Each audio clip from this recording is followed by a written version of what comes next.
রাজ্যসভার জন্য মনোনয়ন পেশ করলেন পশ্চিমবঙ্গের প্রার্থীরা। এ রাজ্য থেকে রাজ্যসভায় 5টি আসন খালি হয়েছে। বৃহস্পতিবার ওই 5 আসনের জন্য তৃণমূলের 4 জন এবং বিজেপির 1 জন মনোনয়ন পেশ করলেন। তৃণমূলের পক্ষ থেকে মনোনয়ন দিলেন প্রাক্তন আইপিএস রাজীব কুমার, রাজ্যের মন্ত্রী তথা গায়ক বাবুল সুপ্রিয়, অভিনেত্রী কোয়েল মল্লিক এবং আইনজীবী মানেকা গুরুস্বামী। মনোনয়নপত্র জমা দেওয়ার সময় দলীয় প্রার্থীদের সঙ্গে ছিলেন তৃণমূলের রাজ্যসভার দলনেতা ডেরেক ওব্রায়েন, পরিষদীয় মন্ত্রী শোভনদেব চট্টোপাধ্যায়, মন্ত্রী অরূপ বিশ্বাস, রাজ্যসভার সাংসদ নাদিমুল হক সহ অন্যান্যরা। It's a great responsibility and a great honor. I'm thankful to Madam Mamata Banerjee for giving me this opportunity. And as I was telling in the morning, that it's a great responsibility and জীবনের একটা নতুন অধ্যায় শুরু হচ্ছে। এটা একটা গুরু দায়িত্ব।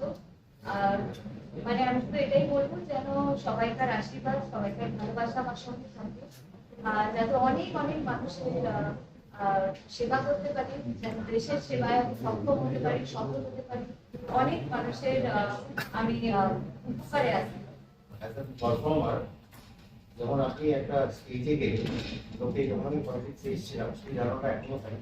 একটা স্টেজে গেলে আপনাকে মানুষ গানে রিকোয়েস্ট, এই গানটা গান, সেই গানটা গান, that's a stage platform for performance.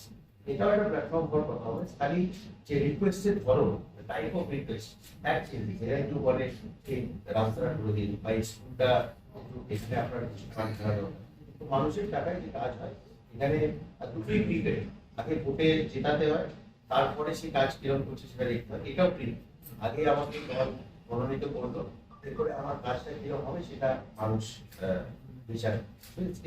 I keep it simple and bad. I'm very thankful. It's a great honor.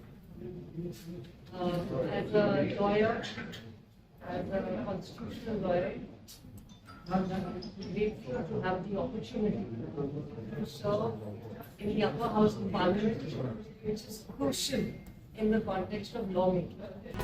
অন্যদিকে বিজেপির পক্ষে মনোনয়ন জমা দিয়েছেন রাহুল সিনহা। মনোনয়নপত্র জমা দেওয়ার সময় প্রার্থীর সঙ্গে ছিলেন রাজ্য বিজেপির সভাপতি শ্রমিক ভট্টাচার্য, বিধানসভার বিরোধী দলনেতা শুভেন্দু অধিকারী সহ বিজেপির বেশ কয়েকজন বিধায়ক। বৃহস্পতিবারই ছিল এ রাজ্য থেকে রাজ্যসভার নির্বাচনে মনোনয়নপত্র জমা দেওয়ার শেষ দিন। Bureau report, Hindustan news point.